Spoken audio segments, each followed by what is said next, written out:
I, I, I, He got fired from Kane, now we ain't got no shame. So we started a pod, Chuck Yates needs a job. Hey everybody, welcome to Chuck Yates Needs a Job, the podcast. In another bit of trying to exert influence over the railroad commissioner race, which to date I've had zero impact on.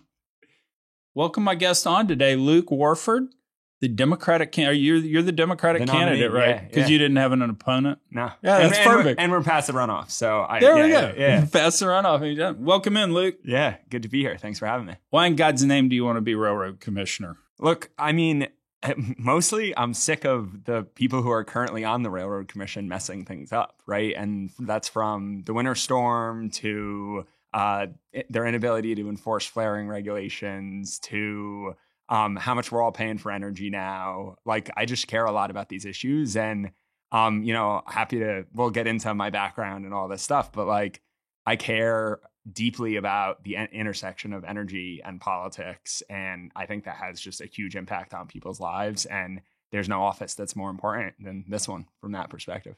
So do this. Go through your background. How did you get to feeling that way, and how'd you get here? Yeah, for sure. So I studied political science in college, did a master's at the London School of Economics, have always a fellow alum with Mick Jagger. Yeah, there you go. There's some good ones, but I think he might be the coolest, honestly. Well, he's coolest, period. Yeah, just a lot. In just general, yeah. So, growing up, my dad owned a CD store. Oh, and nice. so my parents met waiting in line for Bob Marley tickets, and my middle name is Dylan after Bob Dylan. So like grew up just like idolizing. Like, okay, that's very cool. I'll give you that. Mick Jagger. And I mean, and a lot of, I was supposed to be Dylan Lucas, not Lucas Dylan. And my grandmother was like, no, that's it. I don't like that. Like, I don't like Dylan. I don't know. I shouldn't like it. But, so went to the London School of Economics. Where was undergrad? University of Delaware. University of Delaware. Okay. Which is kind of random, but they, gave me a decent scholarship. And so got out of there with no debt, which is good move. And just like have had a bunch of different jobs, but all, went to work on the Obama campaign, worked at the World Bank where I did some energy, international development policy work, worked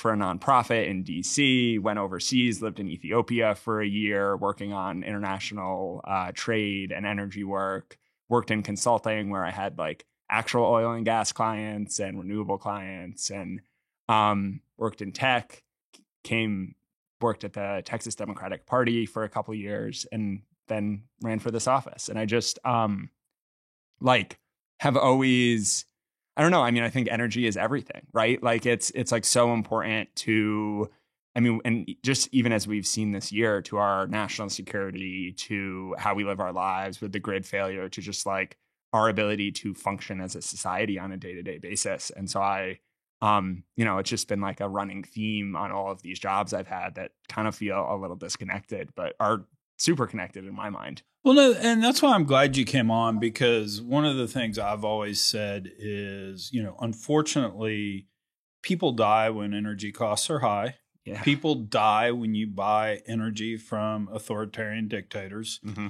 And it just, because of the importance in our life, it deserves way better than just jingoism, or throwing mud at each other or one-liners. It deserves to be thoughtfully discussed, because I always say if we ignore the rise in carbon in the atmosphere and the rise of a degree and a half, if we ignore that, we're doing that at our own peril. Yeah. But at the same time, if we don't recognize the good that hydrocarbons have done, we're basically throwing stones at poor people, right? Because the rich people aren't going to suffer any. But right. Yeah, well, 100%. And I think like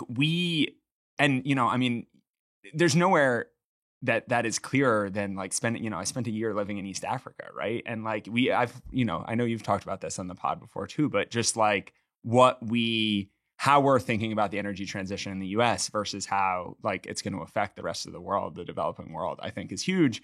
But I think something that we don't give enough credit to, and frankly, like Democrats don't give enough credit to, is that we need reliability, right? And like making sure the lights can stay on, not just in periods during the winter storm, but like we need oil and gas in order to have a system that works here, right? In order to have an economy that functions.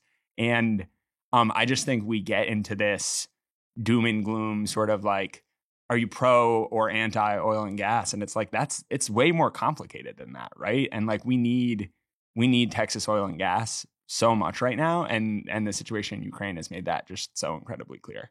Yeah. So walk me through, well, let's do it this way. I make you energy czar of Texas tomorrow. You don't even have to listen to the governor. Yeah. You don't have to listen to the legislature. Lay out the plan for me. What are you doing? Yeah. So I think there's a few really important priorities, right? Number one is answering the question, like we literally in our slogan on our website is let's keep the lights on, right? So a huge thing behind why I'm running is making sure that we can keep the power on in all the time, but in extreme weather, right? And so I think this is not, all powerful. This is like literally the Railroad Commission should be doing this right now, is creating and enforcing a clear weatherization rule for the most important producers in our system. Senate Bill 3 from 2021 says they're supposed to be doing that. Right. Yeah. Well, and I mean, something that I think a lot of people don't realize is even going back to 2011, like they've had the statutory authority to do this. And because there was a big storm in 2011, grid almost fails. There's natural gas problems because of the lack of weatherization. And there are all of these recommendations from UT, from the national sort of regulators saying like, hey, your natural gas infrastructure is at risk. Like you need to make sure that it's prepared for cold weather, at least the critical producers. And the Railroad Commission just like didn't do anything. Like every lawyer I've talked to has said, yeah, they have authority to do this, but they just didn't do anything. And I think like number one, had they done that, that would have prevented what happened last February. Number two, it's now been 18 months. We're in the public comment period for a new weatherization rule just wrapped up on Monday on the 15th. And, but there's essentially no transparency about who has to comply or what complying looks like. And they've got a terrible enforcement track record, right? They don't enforce the rules on flaring and venting. They don't, they're not capping orphan wells at the rate we need them to. And so, down the line of things that they're not doing that they're supposed to. So even if they made a strong weatherization standard and there was the transparency we needed on it, I have no confidence based on, the last 30 years that they're going to enforce the rules. Yeah, my pet peeve on the winterization thing is, at one point, I mean, the government can't actually make you produce, right? I mean, that's a taking of property and all that. So there's a little bit of I'm going to make you prepare and train for the marathon, but you don't actually have to go run it. So that's one of the things that kind of bothers me, but I do get the sentiment behind it. The industry was caught ill prepared for the freeze that happened. Now, granted, it was the first time we'd had a freeze like that. Yeah, but still, so I kind of get that.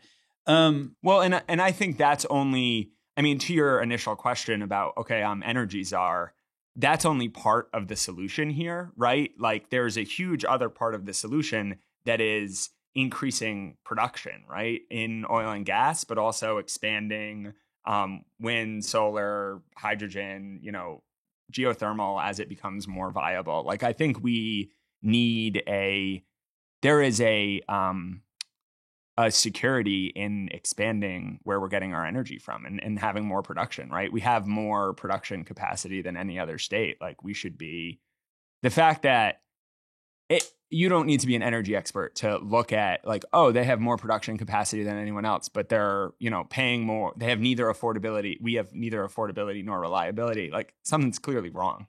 Yeah, I talked about this with a guy named Campbell Faulkner about 6 weeks ago on the podcast when talking about ERCOT. And his take was we kind of have just sleepwalked into where we are.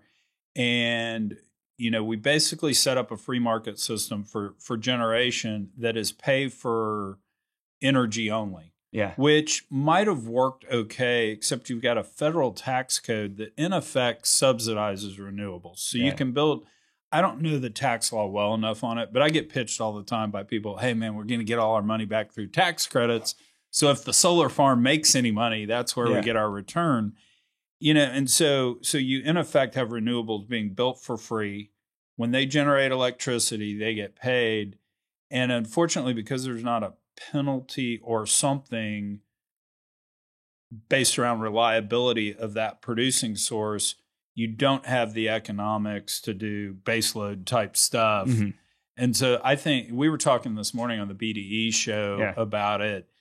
That to me is going to be the big thing that has to be addressed is how do we do that? Do we say, okay, it's great, we'll pay you for electricity, and if you can't deliver, you have to pay X? And that's what, do you have a solution for that or some thoughts on how how to handle the reliability, dispatchability, if you will? Yeah, I think one, it goes back to just a general expansion approach, right? That we should be increasing production. But I do think specifically on the last point you made that paying folks even when they don't have to produce makes sense, right? Like if you're going to try to keep costs down but then sacrifice reliability, I think we've seen really clearly that doesn't work. And there's also, I think, pretty widespread, this is what you run for statewide office. You travel all over the state, right? I'm in Houston now, but we are, off in, I was in Marlin and Madisonville and these like deep red towns. I got a trivia thing for you about Marlin, Texas. Yeah. Okay. Do you realize that is where Hilton built his 8th hotel in his career? No, there is no idea. In downtown Marlin, there's a 10-story building that's been abandoned.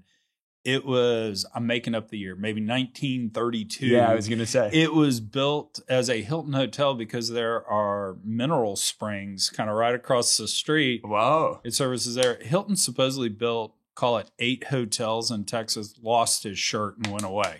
But anyway. Yeah. Sorry, also the home of Whoop Barbecue, but go ahead. Yeah, Marlin, Texas. Well, I guess the point is, in pretty much every room I'm in, right? You go to political events, you talk, and I always say, okay, how many of y'all lost power during last February's winter storm or know somebody who did, and sort of like have people shout out what that was like. And obviously in rooms of Democrats, people are pissed and whatever, but like have been in rooms full of independents and Republicans where people are also upset, right? No one thinks that where we currently are is striking the right balance. And so I think we have to take steps to increase reliability. And there's some things that are like directly Railroad Commission related, like weatherization, like mapping out who our critical producers are, the supply chain mapping that they're also supposed to do from Senate Bill 3. That's my pet peeve on Senate Bill. So sorry, Senate Bill 3. Sorry, you're going to have to hear this is, okay, so what they did is they went through and they basically said, if you produce more than 50 MCF of natural gas, you're deemed critical.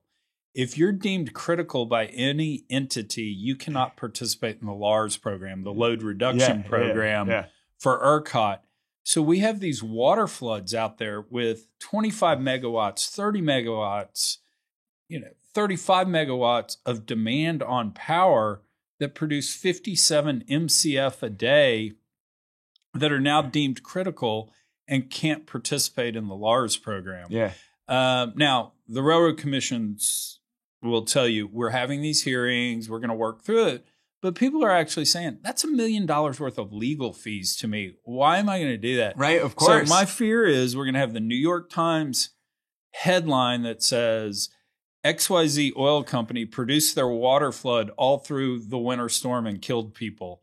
And it's there should be a basic recognition at the Railroad Commission to say, if your electric load is way more than the amount of gas you're generating, you're not deemed critical. Right, you should be able to turn in fact, on. Yeah. In fact, and I'm a libertarian it's here. counterproductive. You should have to, right? Is that what you're going to say? Well, I could even the libertarian in me could even live with, not only are we going to exempt you from being critical, we're going to force you to participate in the LARS program. Yeah. Because that's at least in my mind. You mean because it would make sense? Because that would be policy that would make sense. Well, but I think the point that you're getting at, and this, you know, like this is my first time running, you know, like I care a lot about politics. I've been a political nerd since I was young, but like this is my first time running for office. And I think, you know, I saw this working in tech. I've seen this, you know, doing energy work, like having regulators or people, elected officials who don't understand, like a lot of these issues are incredibly complex, right? And nuanced, and you need complex, nuanced solutions. And having people in power who like don't understand that complexity or that nuance, like we end up with programs that don't make sense, right? And I think that is, you know, one of the biggest. And so when people get frustrated about government, it's like, yeah, a lot of times you have people who don't understand the thing they're making rules about, making the rules. That doesn't make any sense. Yeah, and I think it's also a second point, because I've always been a political junkie, and it's actually been nice me being a political junkie because I've been a libertarian, so I always know I'm going to lose. You know, so to some degree, that gives me a healthy view on everything. There's also needs to be a sense of humility within the government to understand that everything's a trade-off. There is no panacea. There is no one size fits all. There's only better, you know? Right. And we can all fight about what's better, but we cannot fight about this is utopia. Yeah. Well, and I think, I mean, part of doing this too is like frustration at my own party about that also, right? Frustration at Democrats in general, in like large part for not, you know, like I'm sort of a pragmatic incrementalist, and not to, I don't really like labels, but like to your point, I think we should be making things a little bit better. You know, that's like really how progress happens. And too many people too many Democrats are, you know, want to say, oh, this is the solution. This entire industry is bad. It's like, that's so dissociated from reality, from like any understanding of our history, of how our economy, of just like the role that Texas oil and gas has played both in the state but across the country for, you know, 100 years. The won World War II. Right. I mean, we talked about that on BDE today too. The Germans had way more coal than anybody else on the planet. We're using Fischer-Tropsch technology to create gasoline. But Rommel's tanks stalled because that gasoline's not as good as stuff refined from the East Texas oil field. Right. And I think like there's so much pride that Texans have about that and should have about that.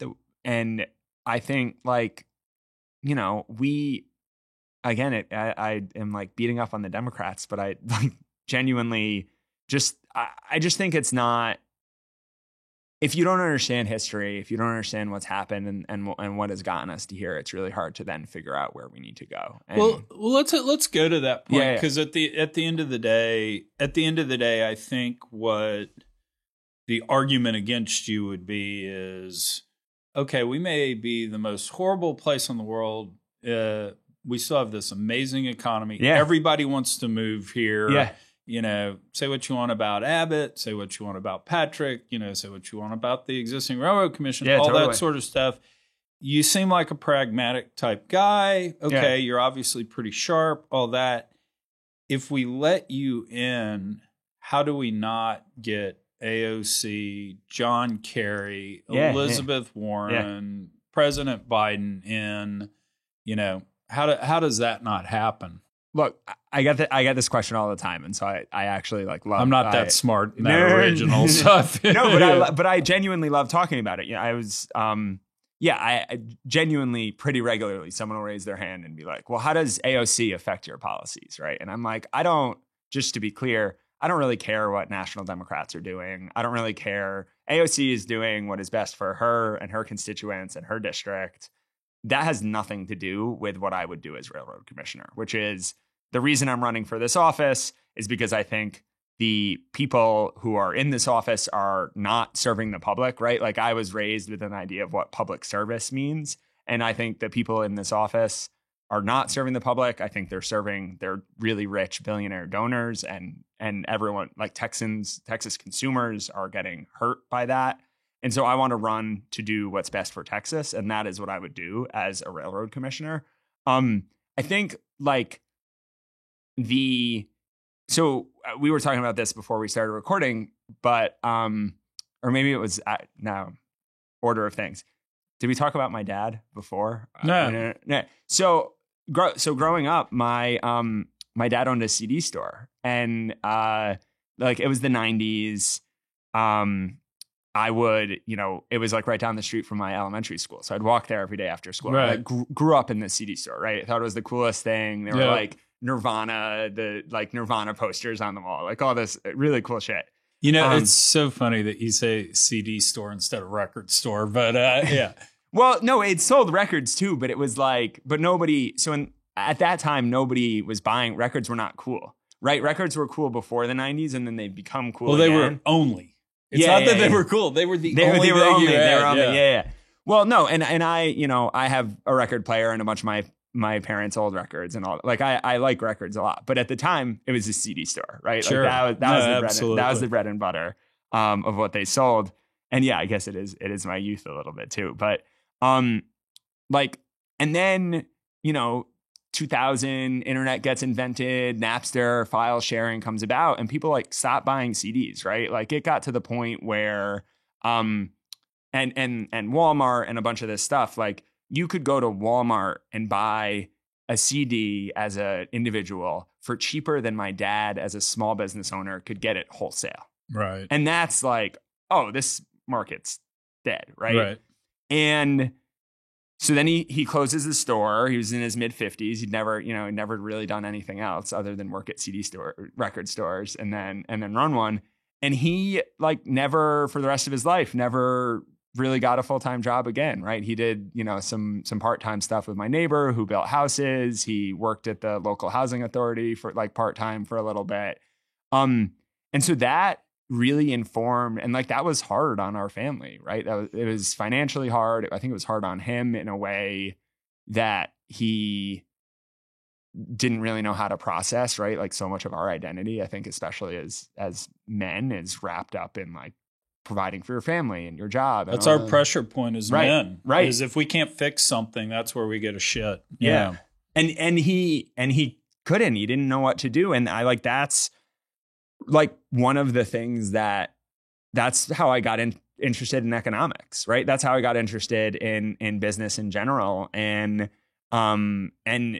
like it informs, when I talk to folks who work in the oil and gas industry who are worried about like their long-term job prospects, who I was out in Midland a few weeks ago talking to a geologist who was like, this is my career. Like I've done this for 30 years. It's the only thing I've ever known. And like, you can't just talk about job retraining or like I can easily switch industries or anything. Like that's not going to happen. It's not as easy as that.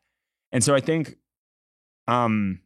there's just like a anxiety, like everyone knows that the economy is shifting. Everyone knows like the world is changing. Right. And it's a matter of like, how do we fit into that change and how do we position ourselves and who wins and who loses and who gets left behind. And so like, when your question was about how do we worry about the economy, right? Like the reason I'm doing this is because like of the economy I want to leave to my kids and my grandkids, right? Like that's like what this is all about for me.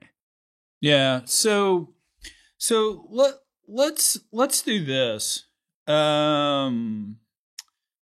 Let's go into kind of just some specifics here, just to kind of we could start at the top. I mean, Biden was going to get rid of hydrocarbons. You don't sound like you're getting rid of hydrocarbons.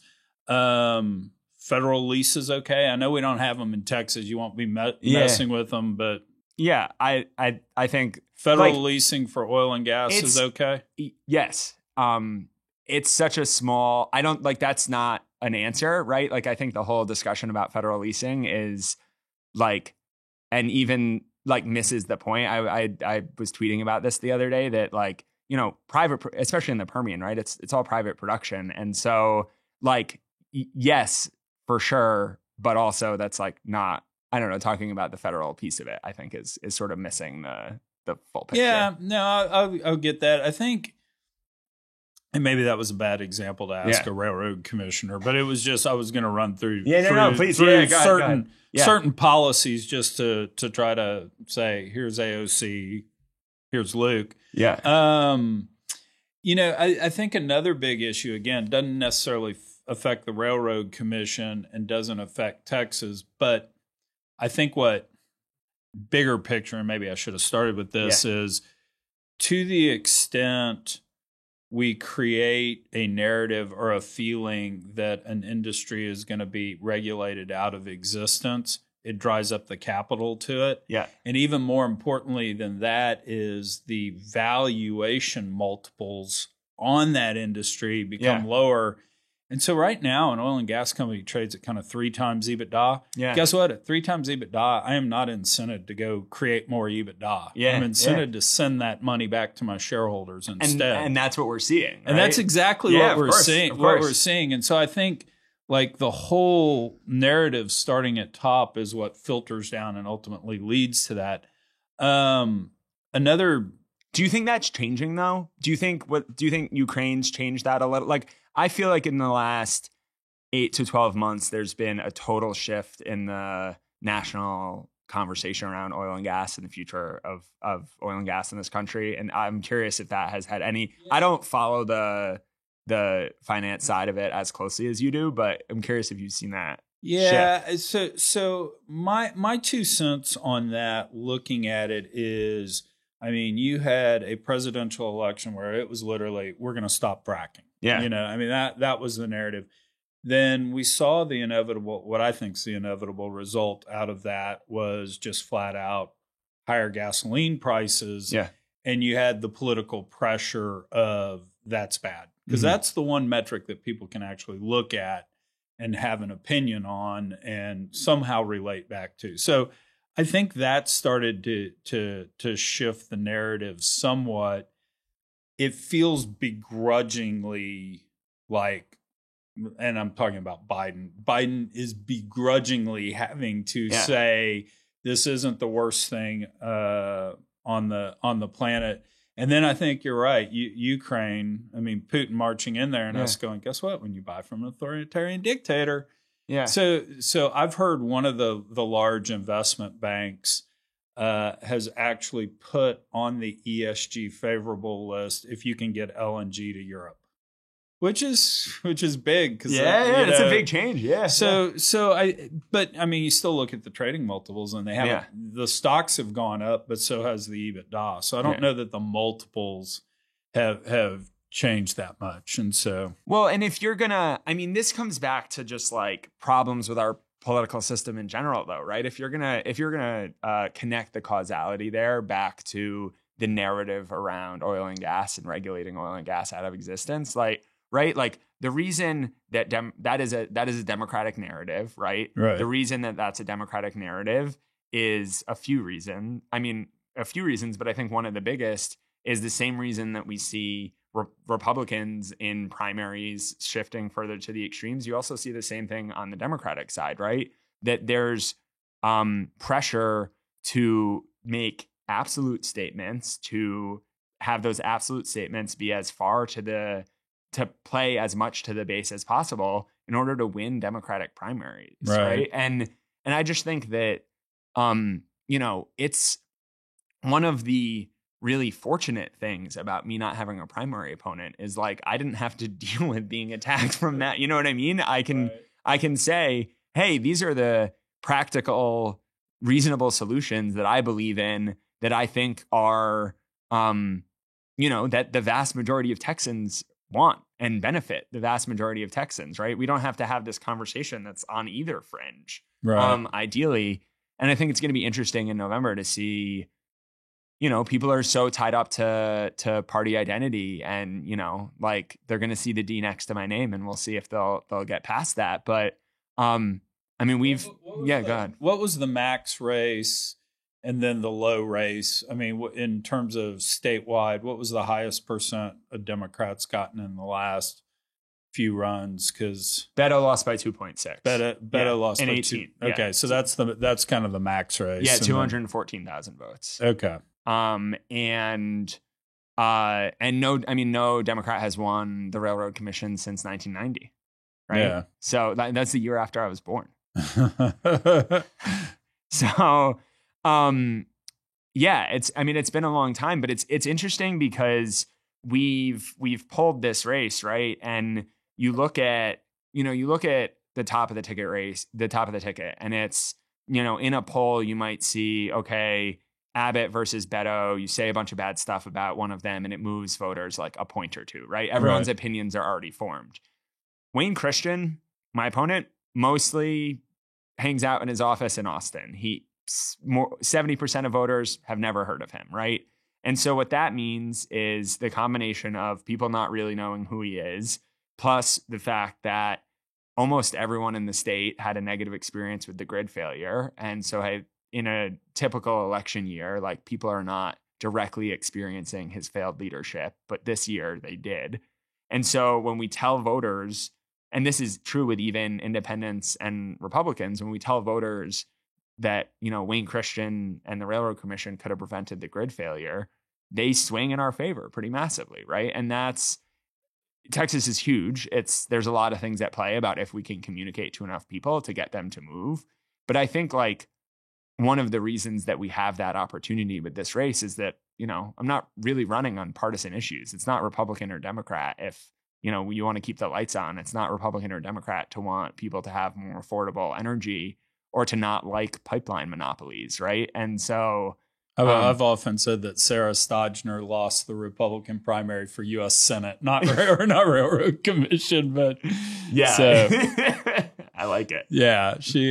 We did a podcast where Wayne had put out a piece on. Yeah, no, I listened. Yeah, for sure. We were talking gun control, all of these. Well, and sorts look at the signs on his website, right? He's just like pandering to the base, right? And unfortunately, that is where we are in U.S. politics in a lot of ways. But I agree with a huge amount of things Sarah said, right? Like, was totally like a pragmatist, trying to solve some of these issues, trying to make them better for Texans, for people who work in the industry, because, like, the argument, even take flaring, for example, right? Like, I've gone to folks in the industry and said, hey, this is the Railroad Commission is not enforcing the regulations on bad actors, right? There's bad apples who are spoiling the bunch for everybody. That hurts the reputation of the Texas oil and gas industry. And especially with what's happening in Europe right now, European buyers are going to be looking to buy natural gas from other places outside of Russia. And if Texas wants to compete, they're going to be willing to pay a premium for lower emissions hydrocarbons, right? And so looking at, again, this goes back to where's our economy going, looking at the global natural gas market of 5 years from now or 10 years from now, we need a regulator who can say with some credibility, hey, this Texas oil and gas is clean, right? It's good. And we just don't have that right now. Like, not only is the Railroad Commission not enforcing the rules on literally just like the rules on the books on flaring, but if they said they have no credibility. So if they said that they were, no one would believe them. Yeah. No, in fairness to the Railroad Commission, it's an awkward position they're in, that they have to advocate for the industry. Yeah. Because it has led to a lot of economic good in Texas and et cetera. But then at the same time, you're playing the regulator, and so it is an awkward position for them to be in.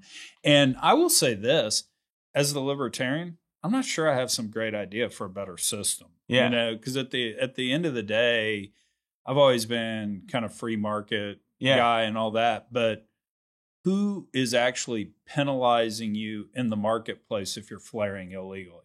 Nobody, right? You Yeah, know? yeah. And being the libertarian and the free market depends on, incentives and penalization. And so, yeah. But there's, let's work through that a little though. Like there are rules that some people abide by and some don't. And there's inconsistent enforcement of those rules. Like that, from an economic perspective, even as a libertarian, distorts the market, creates messed up incentives, and hurts, in this case, often Texans, right? I think you would argue that if there's going to be rules, we should enforce them consistently and clearly, right? Well, and I will even go a step further to join your side of the argument is the rules just aren't that arduous. Right. They're not that hard. I mean, I'm an oil and gas guy, blah, blah, blah. Yeah. But I mean, it's not that hard to follow the rules. And yes, it costs a little extra money, but it's not the end of the world. I mean, it's not like we're playing in Colorado. It's not like we're playing in California, No, and you would think that even just as a baseline, having someone who's gonna consistently enforce the rules would be beneficial. I think a couple other things I'd introduce that I'm curious what your thoughts are. Like in the last reporting period, 99% of Wayne Christian's campaign contributions came from oil and gas executives. Like 25 people gave him donations. We had over 2,000 donations over that period. 25 people donated to him. Like there's no world where that incentivizes him to do what's best for the public rather than what's best for those 25 people, right? Like that, I don't think anybody would look at that, regardless of your political leanings, and say, yeah, that makes sense. And then the last point that I would just make is like, if you go back to 1891, the Railroad Commission, the foundation of the agency was around preventing monopoly behavior in the railroads at the time, right? But preventing monopoly behavior.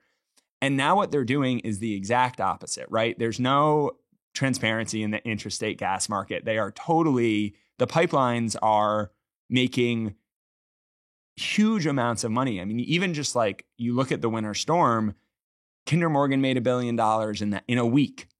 Energy Transfer made $2.4 billion in a week, and then gave a bunch of money to Abbott and to Wayne Christian and to the candidates who protected the system that allowed that to happen. It's wild that the amount of power that the pipelines have, and that has a negative impact on operators, on producers. It's got a negative impact on the power plants. And then it drives up prices that Texans are paying for electricity, that consumers across the state are paying for electricity. And like when a system like that, when there are such a small number of people benefiting, and there's also a money trail that in political donations, like explaining that, it's not a huge surprise that we're in the situation we're in. Yeah, no, pipeline stuff's always murky because you get into FERC approval on everything. But I'm just talking about intrastate, right? Yeah, within the state. Yeah, so and you get into the whole thing if you sign leases for life, and so you do carve out monopoly type positions. Yeah. That being said, the origin of all those pipelines was like 10 cents an MCF for transit, and so it's really the merchant arms around them in terms of buying the gas. And so I have less of a problem with, well, we bought the natural gas and a price spike happened, and so so we're gonna go sell it. So I have the problem when the regulated entity utilities are the ones doing that, because that's ultimately where it comes back on the ratepayer in terms of, well, we took a bet, we bought all this stuff, and look, we were wrong, and you're going to have to pay it through rate recovery. So we could probably do a whole podcast on that. So, well, and even the going back to like, yes, there are to your point though, there are natural monopolies, but one of the rules back in Econ 101, right, in a natural monopoly is that you have a regulator making sure the natural monopoly is not exploiting that power to the and having a negative impact on the public and on consumers, right? Yeah. So that is just like we could talk about this for 3 hours. Right. Yeah. No. And like I said, I don't know that I have a perfect solution here for a better regulatory framework. I mean, I do think we have to be very, very careful about it because we have this amazing opportunity in Texas in that we're so big, we have so many resources, and we don't have to touch FERC for a lot of this stuff. Because the biggest thing, and I think it's also incredibly underreported that happened is, Biden got to appoint the 3-2 majority to the FERC, and they changed the rules. Yeah. Now it's all about climate change. So there will not be massive pipelines ever built in the United States again until we go to your incremental approach. Is this better for climate change? Yeah. I could live with that as the standard. Yeah. So we have potentially a lot of opportunity to export LNG, Bitcoin mine, everything you want to do because of our unique kind of status as an island. So we do have to be careful and thoughtful about this as we go forward. Well, and I think it, I've talked about this a bunch on the campaign, but we're Texas. We should get our own house in order, and so that there isn't risk of the EPA or the feds coming in and messing with our. I agree. I agree with that. I get shit on by my Republican fans on that one, but I truly believe that. I go, your alternative's the EPA. Right. Like, And I think, we continue on this path with the sort of like inconsistent or lack of that. I just think when I look at Wayne Christian, I look at the decisions, they don't seem like they want to solve the problems. Like they don't, like I'm young and I am so fired up to go solve. These are really complex issues, to think them through, to try and solve them, to like move us in the right direction. And I just don't see that from him and from the agency in general. Yeah. So, okay. I've got to get you out of here because you got another way more important thing to do than this. But I mean, this is more fun though. give me one or two more things you would do, kind of as a energy czar, and then we'll close on the big question. Yeah, of course. So we talked about weatherization. We talked about, I think, the massive transfer of wealth during the last February's winter storm in terms of how much money the pipelines made. I think like we need a different solution for that. So that's both going forward, increasing interstate gas market transparency. I mean, we have transparency on the electricity side. We should have it on the gas side. I think like that would help protect Texas consumers. I'm talking a lot about enforcing the existing rules on flaring, dealing with the orphan well situation. Like there's all this federal money that you could be bringing here, taking advantage of creating jobs, addressing the orphan well situation. I think like we're not doing that with sort of the vigor and focus that we should be. I know you've spent a lot of time on Encina Ranch, and just like groundwater is a huge issue, right? Like you look at the $100,000 campaign contribution that Wayne took right after approving a waste disposal project on top of the Ogallala Aquifer, like 3 days later, over the objection of staff. Right. Literally, like the way the Railroad Commission works is that staff experts evaluate a thing and make a recommendation. And he was just like, no, I'm actually going to ignore you and use my experience as a gospel singer to make this decision that benefits a donor who's 3 days from now going to give me $100,000. Right. So I think like they're getting the balance wrong on protecting groundwater. I think that's incredibly clear. Like the fact that, it just is like over and over again, I think, not fulfilling that the part of their mandate that's supposed to like keep the public safe. I think it is super important. Go ahead. So if you'll permit me, yes, please, one bit of advice. Yeah. And take it for what it's worth from the random libertarian. Yeah. I actually think, as hokey as this might sound, is, and you may have already done this because I did not peruse your website before we did this, but if you literally listed out specifics on everything and in effect signed it and pledged, I Yeah. would not vote for this. Yeah, I would not yeah. vote for that. I think that would help a lot Yeah. because there's just no way to get away from AOC and Yeah. Biden and the like. And I think with as much specificity as you could do all that, that may go a long way for a moderate to say, okay, he's not going to cross those lines. Yeah. So, Well, I think that's a great idea. We have, I think we have an issues page that like pretty clearly outlines it, but I'll send it to you afterwards, and you can tell me. You can say this isn't clear enough. I want more clarity, and I'm in. It sounds great. okay, so let's close with the big question. What's the big question? Do you plan any nudity during this campaign? I knew that was coming up. I do not plan any nudity. I frankly, I don't think any of your listeners or anyone in the state would want to see that. I think faced with the opportunity to, like, if I could guarantee myself a victory, but I had to get naked, I would do it. Nice. I hope not on this podcast. No, surely not. Surely not. Well, Luke, I appreciate you coming on. This was cool to talk. You're welcome back anytime. And like I said, I think energy is too important for not everybody to be talking about this, and more importantly, listening. Yeah, So- 100%. Thanks for having me on, Chuck. Appreciate it. Absolutely.